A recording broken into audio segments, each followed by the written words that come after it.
I was nestled in my favorite corner of the living room, headphones on, lost in the pages of my secret book.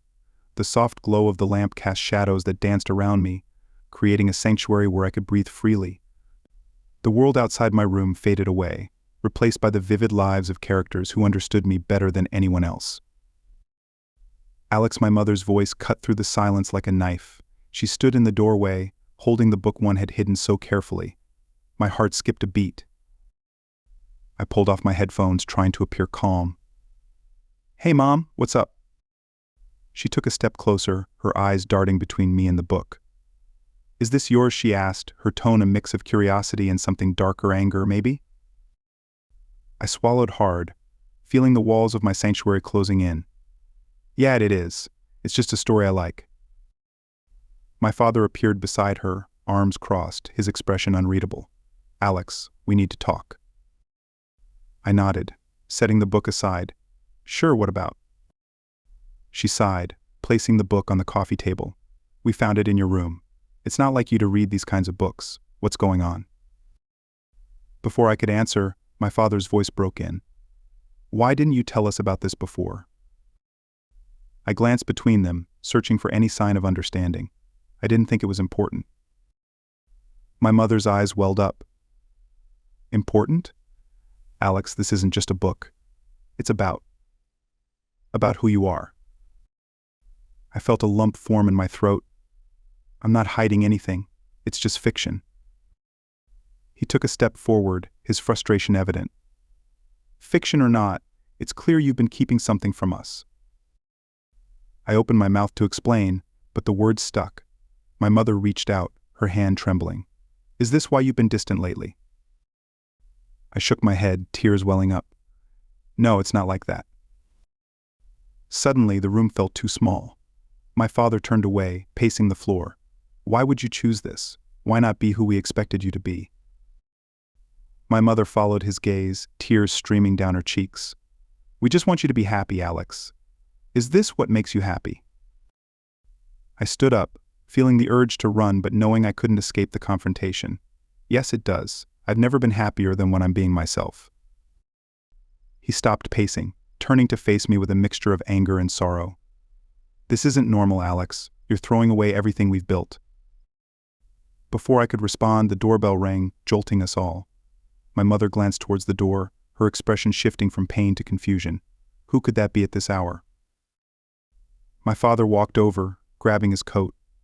"I'll get it." He opened the door, revealing a stranger in a dark coat, holding a briefcase. "Can I help you?" he asked, his voice tense. The stranger stepped inside, eyes fixed on me. "Is this Alex?"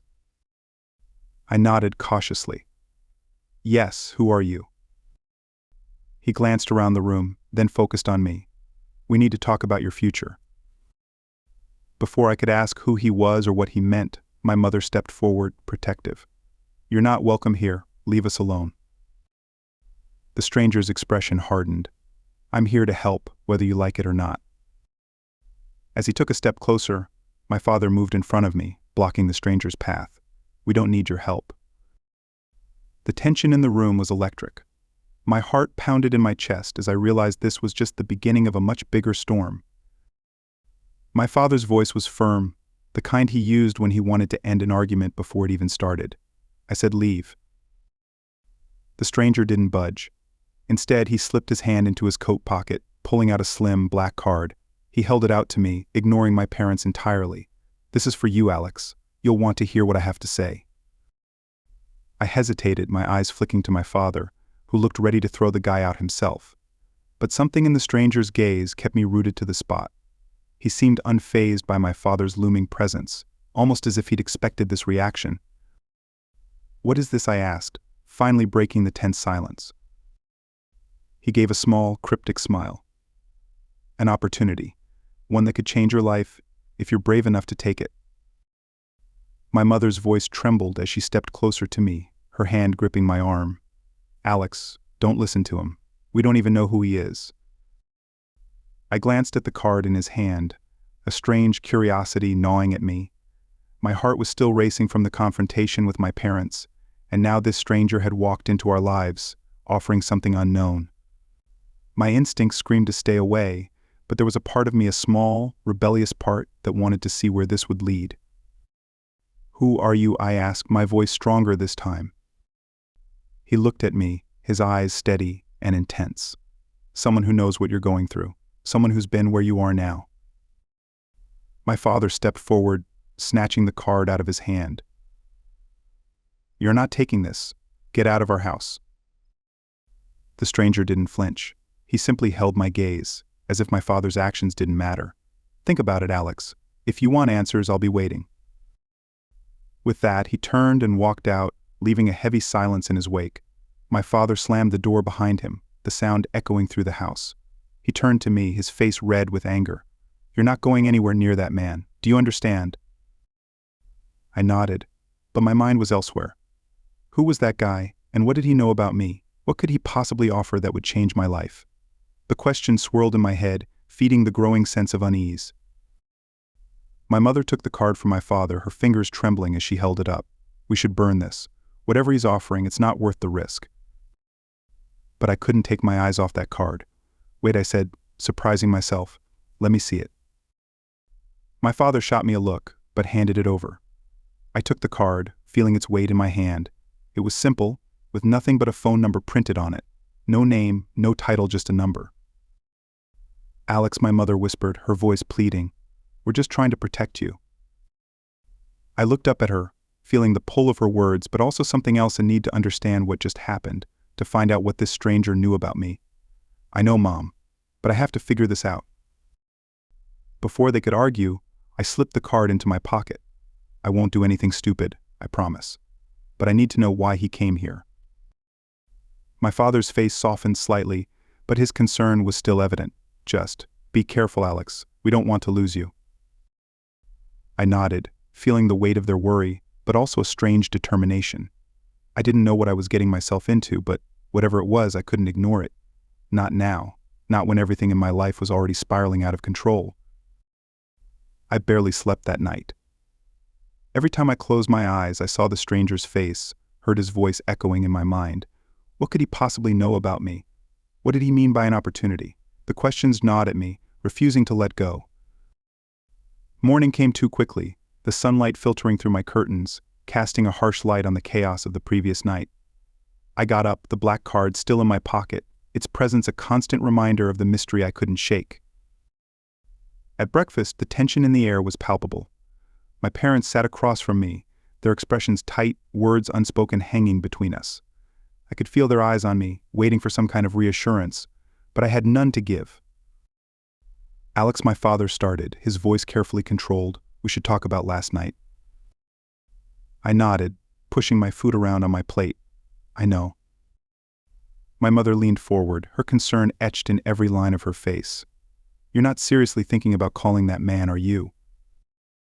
I looked up at them, feeling the weight of their expectations.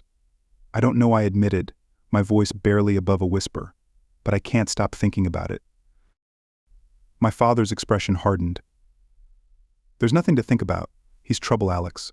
We don't need any more problems right now." I could feel the frustration bubbling up inside me, the pressure of their disapproval mixing with my own confusion. But what if he really knows something? What if he can help? My mother's eyes filled with tears again, and she reached across the table to take my hand. "We can help you, Alex. We're your family. Please, just trust us."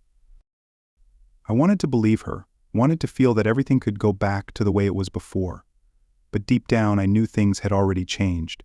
I wasn't the same person I had been yesterday, and there was no going back. "I do trust you," I said softly, squeezing her hand. "But I have to do this. I need to know." The silence that followed was heavy, thick with the weight of our fears and hopes.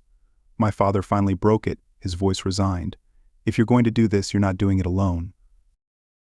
I frowned, confused. "What do you mean?" He looked me straight in the eye, the authority in his voice undeniable. "If you call him, I'm coming with you. We'll hear what he has to say, together." My first instinct was to argue, to assert my independence, but the look in his eyes stopped me. He was scared of what might happen if I went down this path alone. And if I was honest with myself, I was scared too. "Okay," I agreed, the word feeling strange on my tongue. "We'll do it together." My mother nodded, relief mixing with anxiety. Just be careful, Alex. We don't know what this man wants. I didn't have an answer for her, so I just nodded, my thoughts still racing. After breakfast, I retreated to my room, pulling out the black card and staring at the number. My hand trembled slightly as I reached for my phone, the decision suddenly feeling much more real. With a deep breath, I dialed the number, my heart pounding in my chest as it rang once, twice, then a click. Alex, the stranger's voice came through, calm and composed. I knew you'd call. I swallowed, glancing at the closed door behind me where my parents were probably listening anxiously. Yeah, I called. What do you want? A pause. Then it's not about what I want, Alex. It's about what you need. Meet me tonight, and I'll explain everything. I hesitated, the warnings from my parents ringing in my ears, but I knew this was the only way forward. Where? He gave me an address, somewhere on the other side of town, and I jotted it down with shaky hands. Bring your father, he added. This isn't a journey you should take alone. Before I could ask more, the line went dead, leaving me alone with my thoughts once again. I stared at the phone in my hand, the address scrawled on a piece of paper beside me. Tonight, everything would change again. As the evening crept in, the tension in the house grew thicker. My father had said little since breakfast, his silence a heavy reminder of the uncertainty ahead. My mother busied herself in the kitchen, but I knew she was just trying to keep her hands occupied, her mind far from the simple tasks at hand. I checked the address one last time, the piece of paper crumpled from being folded and unfolded too many times. My father appeared at my door, his expression a mix of determination and concern. Ready? He asked, his voice steady but with an undertone of worry. I nodded, slipping the paper into my pocket. Yeah, let's go. The drive was quiet, the city lights blurring past as we headed to the other side of town. My father's hands gripped the steering wheel tightly, knuckles white against the leather. I could feel the questions he wasn't asking, the things he wasn't saying, but I didn't have any answers to give. Finally, we pulled up in front of an old, nondescript building. It looked out of place, nestled between a laundromat and a closed-down bookstore, its windows dark, giving nothing away. My father parked, and we sat in the car for a moment, both of us staring at the building as if it might reveal its secrets if we just looked long enough. You sure about this? He asked, breaking the silence. I wasn't, but I nodded anyway. Yeah, I need to know. He sighed, then nodded. All right, let's do this. We stepped out of the car and approached the building, the sound of our footsteps echoing in the quiet street. My father reached for the door, pausing for a brief second before pushing it open. The hinges creaked, and we were met with a dimly lit hallway that seemed to stretch on forever. At the end of the hallway, a figure stood waiting. It was the stranger from last night, his silhouette sharp against the faint light coming from a room behind him. He didn't move as we approached, just watched us with that same calm, unreadable expression. Alex, he greeted me with a nod, then turned to my father. I'm glad you both came. My father's stance was defensive, his eyes narrowed. What is this about? You said you had answers. The stranger gestured toward the room behind him. All your questions will be answered inside. Follow me. We exchanged a glance, and I could see the doubt in my father's eyes, mirroring my own. But we had come this far, and there was no turning back now. We followed the stranger into the room, the door closing behind us with a soft click that felt unnervingly final. The room was sparse, just a table and a few chairs with dim light casting long shadows. The stranger sat down, motioning for us to do the same. Before we start, I need you to understand that what I'm about to tell you will change everything. Once you know, there's no going back. I felt my father tense beside me, but I spoke first. Just tell us. I'm tired of not knowing. The stranger leaned back in his chair, his eyes never leaving mine. All right, Alex, you're different, and not just in the way you think. There's something special about you, something that others have noticed too. I frowned, confused. What are you talking about? He slid a folder across the table toward me. Everything you need to know is in here, but be warned, what's inside will make you question everything about yourself, your family, even the world you think you know. I hesitated, my hand hovering over the folder. My father's voice cut through the tension. What's in there? Why are you doing this? The stranger's gaze shifted to my father, his expression softening slightly. Because Alex isn't like everyone else. He's part of something bigger, something that's been hidden for a long time. And now, it's time for him to decide if he wants to know the truth or stay in the dark. My heart pounded in my chest as I finally grabbed the folder, opening it with trembling hands. Inside were documents, photographs, things that didn't make any sense at first glance. But as I flipped through the pages, a cold realization began to settle in. This was about me, my life, my past, things I had never known, or maybe never wanted to know. I looked up at the stranger, my voice barely a whisper. "What is this?" He leaned forward, his voice low and serious. "It's your true identity, Alex. And the truth about what's really going on in this world." I stared at the document spread out before me, the words blurring together as my mind struggled to grasp the enormity of what I was seeing. My father sat beside me, his silence louder than any words he could have spoken. The stranger remained calm, watching our reactions as the truth settled over us like a heavy fog. This can't be real," I muttered, my voice shaky. I looked up at the stranger, hoping for some sign that this was all a mistake, a cruel joke, but his expression remained unchanged, serious and unwavering. "It's real, Alex," he said quietly. "Every word of it." My father finally spoke, his voice tight with disbelief. "You're telling us that my son, that Alex is part of some experiment?" The stranger nodded, his gaze steady. "Not just any experiment. A highly classified project that's been going on for decades. You were chosen, Alex, because of your unique genetics, your potential. The people behind this have been watching you for years, waiting for the right time." I felt like the ground had been ripped out from under me. My entire life, everything I thought I knew about myself, was suddenly called into question. Why, I demanded, anger bubbling up inside me. Why me? Why didn't anyone tell me?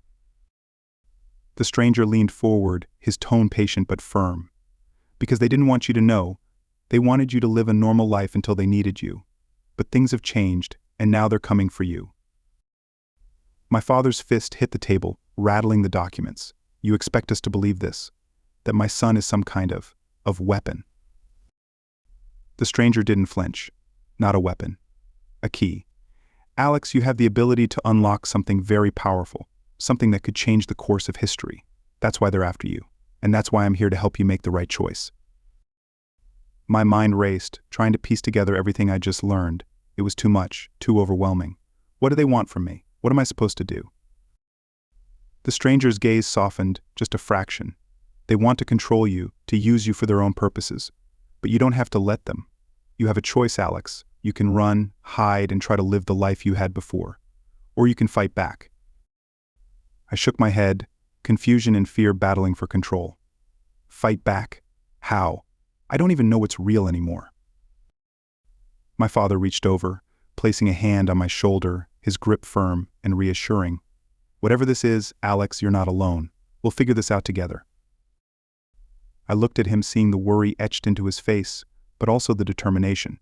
Despite everything, he was still my dad, still the man who had always been there for me. But even his presence couldn't calm the storm inside me. The stranger spoke again, pulling my attention back to him. "I know this is a lot to take in and you're scared. But you're stronger than you think, Alex. You've already made it this far. The question now is, what are you going to do with this knowledge?" I took a deep breath, trying to steady my thoughts. The world felt like it was spinning out of control, but I knew one thing for sure: I couldn't just ignore this. I couldn't go back to the life I had before, pretending everything was normal. "I need time," I finally said, my voice firmer than I felt. "Time to think, to figure out what to do next." The stranger nodded, as if he had expected this. "Take the time you need, but remember, the clock is ticking. They won't wait forever." He stood up, signaling that the meeting was over. My father and I followed suit, the weight of the document still pressing down on me. As we headed for the door, the stranger's voice stopped us. "Alex," he called out, his tone serious. "Whatever you decide, be careful who you trust. Not everyone is who they seem." With that, he opened the door, and we stepped back out into the night. The cold air hit me like a slap, and I realized just how much everything had changed in the last few hours. My father and I walked back to the car in silence, the weight of the truth between us. As we drove home, I stared out the window, the city lights passing by in a blur. My mind was a whirlwind of thoughts, fears, and possibilities. I had just discovered that my life was part of something much bigger, something dangerous. And now, I had to decide what to do next. The drive home felt endless, the silence between my father and me thick, with everything we weren't saying. The weight of what I'd learned pressed down on me, making it hard to breathe. When we finally pulled into the driveway, the familiar sight of our house did nothing to comfort me. It felt like I was seeing it for the last time. My father cut the engine, but neither of us moved. He gripped the steering wheel tightly, his knuckles white. I could see the tension in his jaw, the way he was trying to hold everything together for my sake. "Alex," he began, his voice rough, "we need to talk about what we're going to do." I nodded, still staring straight ahead. I know. But I didn't know. Not really. How could I possibly make a decision when I didn't even understand half of what I'd just learned? Part of me wanted to pretend none of this was happening, to just walk into the house and forget everything. But I couldn't. The knowledge was there, lodged in my brain like a splinter, impossible to ignore. My father finally turned to look at me, his eyes filled with concern. "We can't stay here, Alex. If what that man said is true, we're not safe." The thought of leaving everything behind our home, our lives, made my stomach churn. But I knew he was right. If they were really coming for me, staying put would be a death sentence. Where would we go? I asked, my voice small. He sighed, rubbing a hand over his face. "I don't know. But we can't make any rash decisions. We need a plan." I nodded, the reality of the situation sinking in deeper. We should pack some things just in case. Essentials. My father agreed, and we both got out of the car.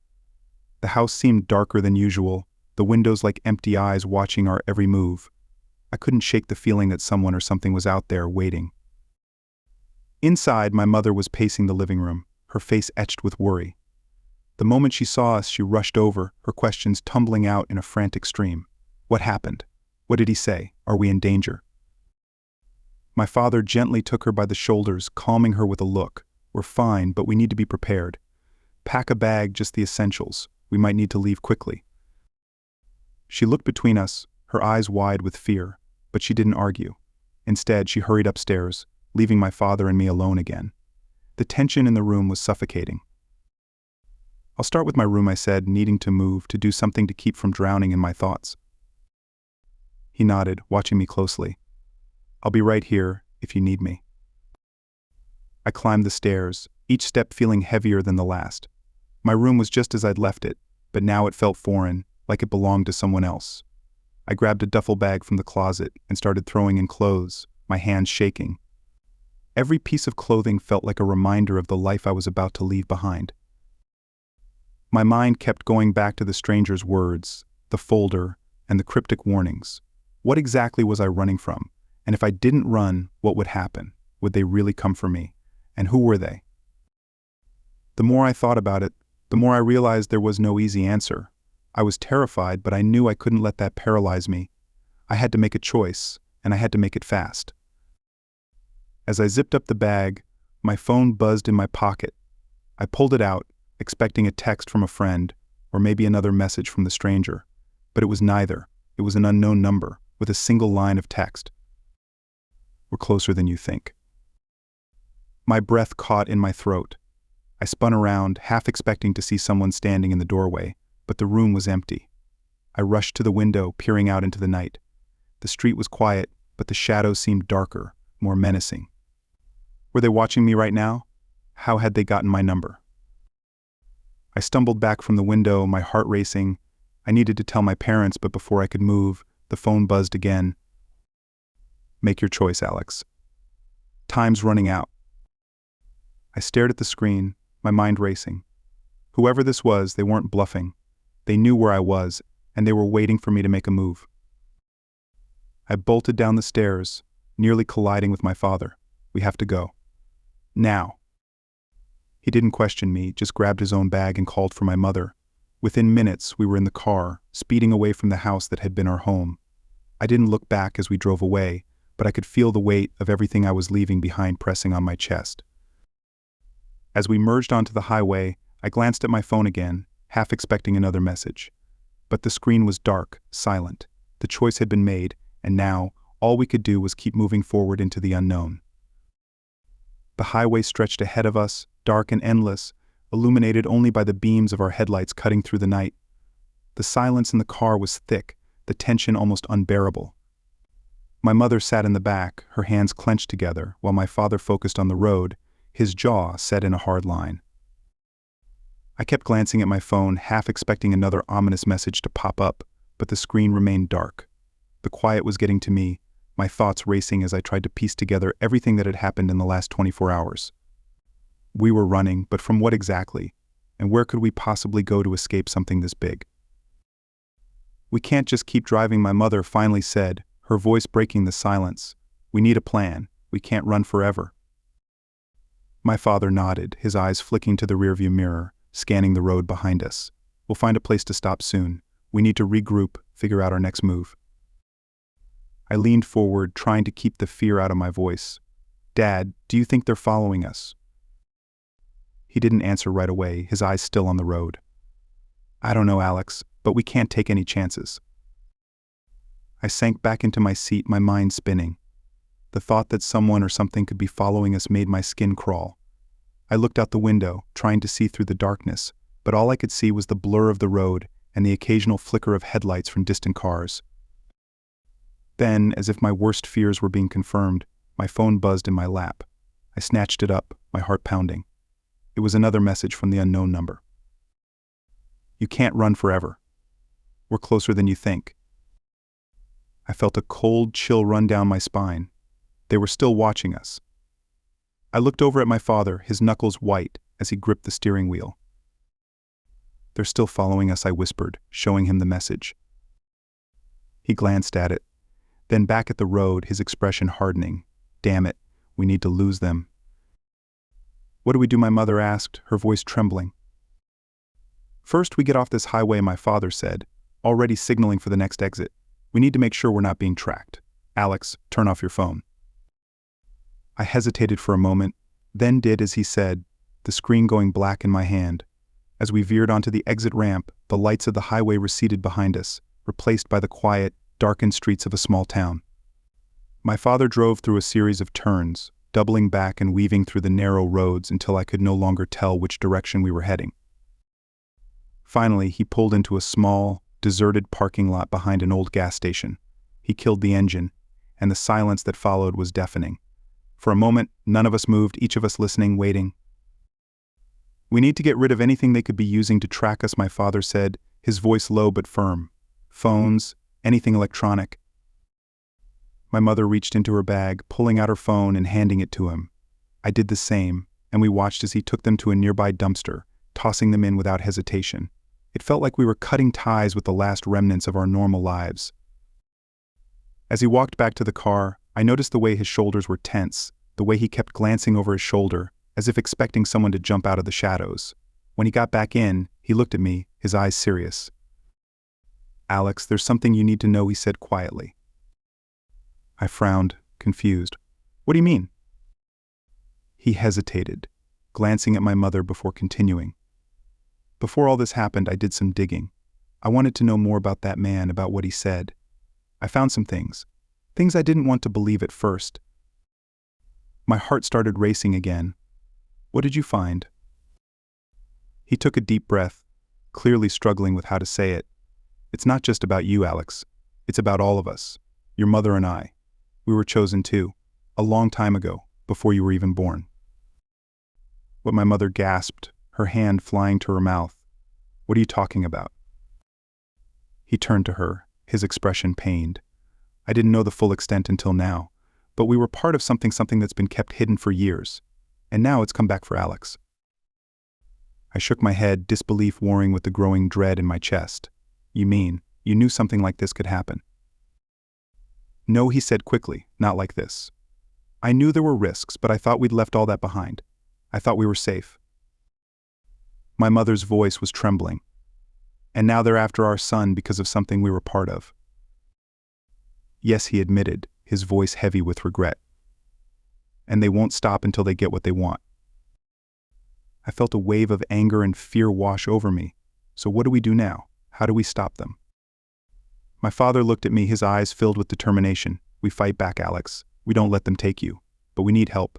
There are people out there who know about this, who can protect us. We just have to find them.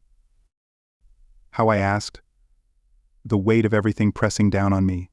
We don't even know where to start. He reached into his jacket, pulling out a small piece of paper. We start with this. An old contact of mine, someone I trust. He might be able to help us. I took the paper from him, staring at the name and address scribbled there. It felt like a lifeline, but also a thread connecting me to a past I didn't fully understand.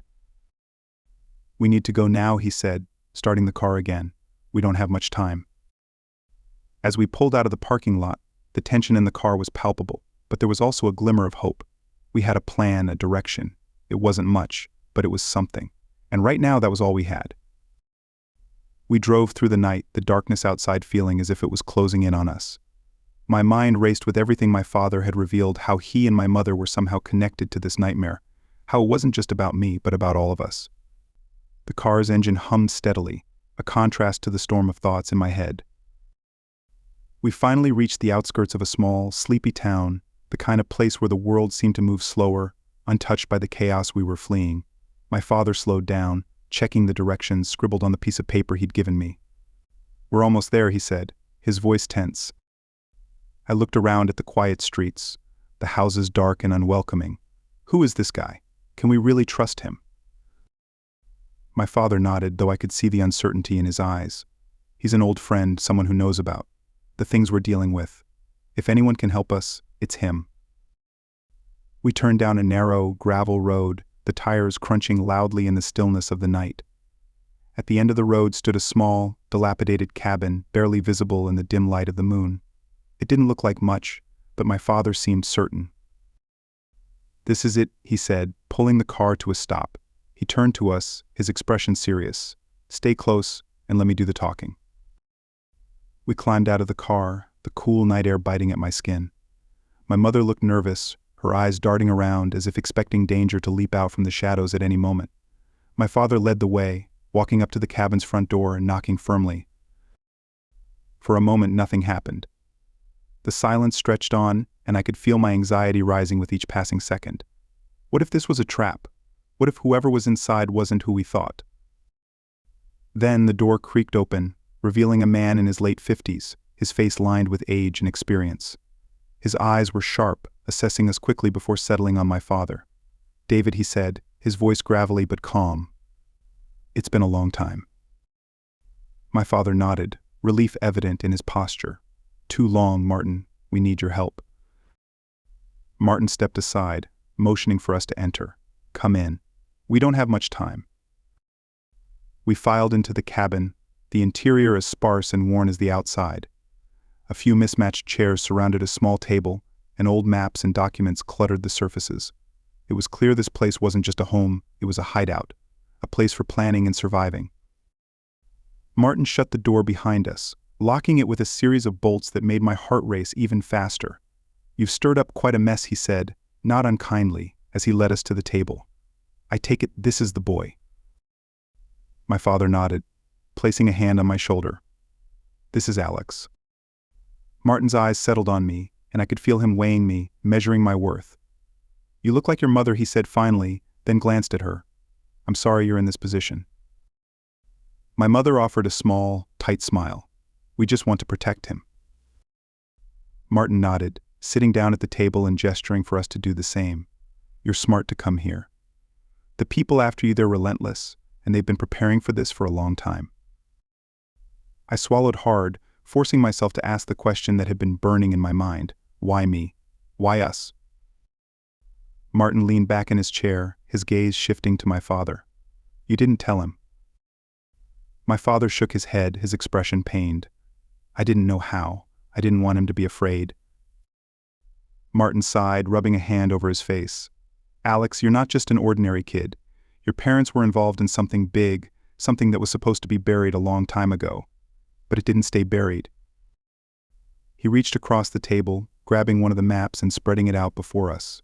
It was covered in markings, lines and circles that didn't make much sense to me.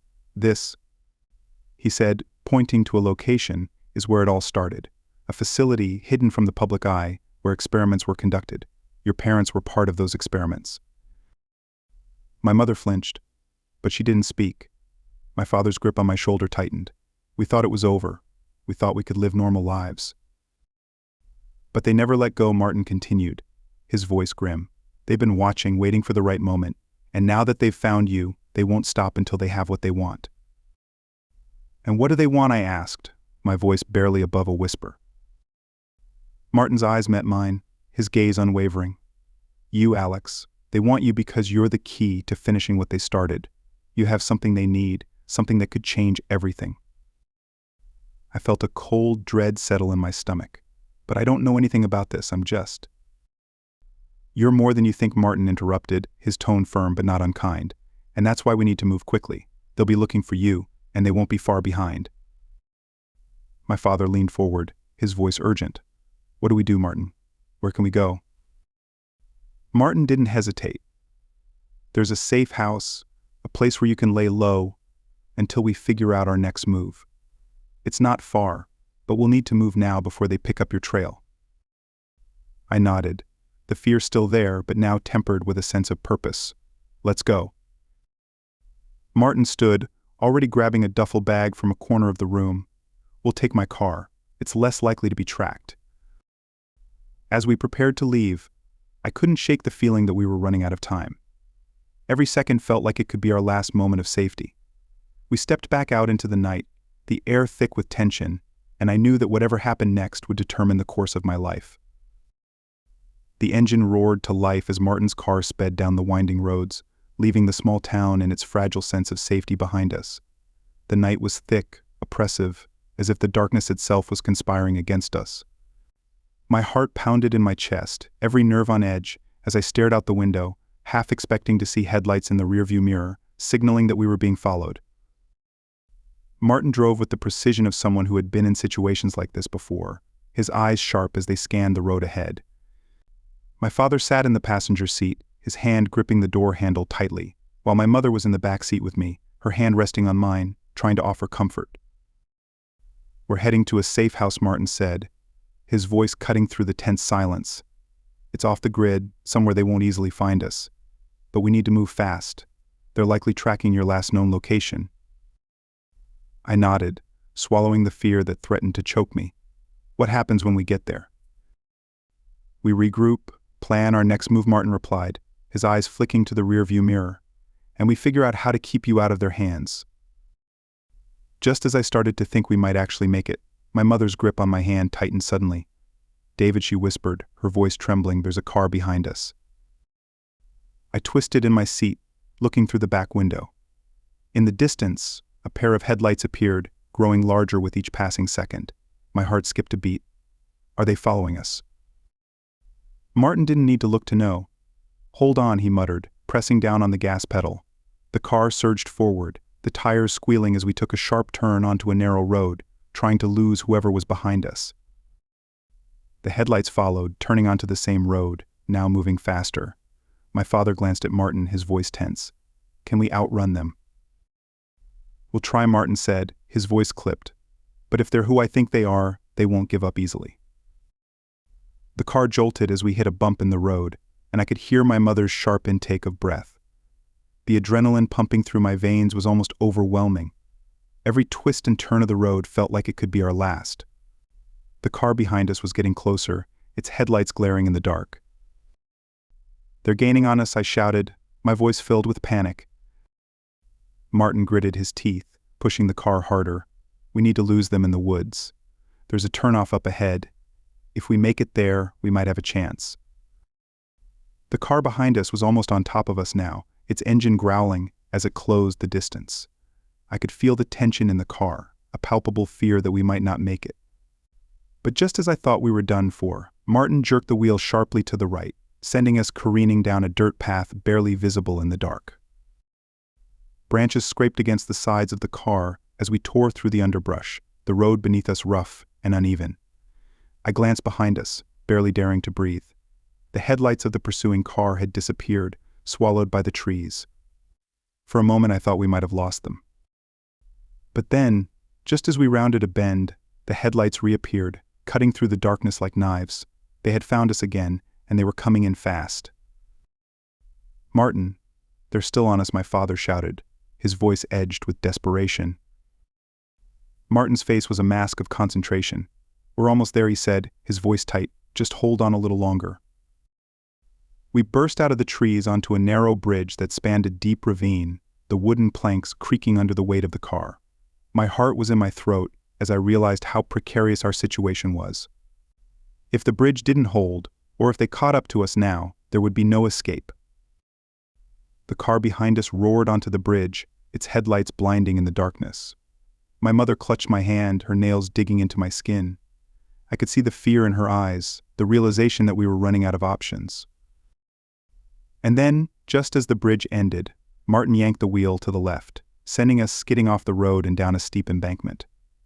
The car lurched violently, and I heard my mother scream as we barreled through the trees, branches snapping against the windows. We were going too fast, out of control, and I braced myself for the impact. But somehow, miraculously, Martin managed to keep us from crashing, bringing the car to a halt in a dense thicket of trees, hidden from the road above. We sat there, the car silent except for the sound of our heavy breathing, the adrenaline still coursing through our veins. The pursuing car sped past us on the road above, oblivious to our sudden disappearance. We watched as its taillights disappeared into the night, the sound of its engine fading into the distance. For a moment, none of us moved, too stunned to process what had just happened. Then, Martin let out a long breath, his grip on the steering wheel finally relaxing. "We're clear," he said, his voice hoarse. My father turned to look at us, his face pale but determined. "We can't stay here. We need to get to the safe house before they realize they've lost us." Martin nodded, putting the car back in gear. "We're close now. Just a few more miles." As we drove slowly through the dense forest, I felt a strange mix of relief and dread. We had escaped, but only barely. And I knew that this was far from over. The people chasing us weren't going to give up, and we couldn't keep running forever. The forest seemed to close in around us as we drove deeper into the woods, the narrow dirt road winding like a snake through the trees. The tension in the car was palpable, each of us lost in our thoughts, trying to process everything that had happened. My heart was still pounding from the chase, the adrenaline slowly fading, leaving behind a deep exhaustion. "We're almost there," Martin said, breaking the silence. His voice was calm, but I could hear the edge of urgency beneath it. "The safe house is well hidden. It should buy us some time." I nodded, though the word safe felt hollow. After everything we'd been through, the idea of safety seemed almost impossible.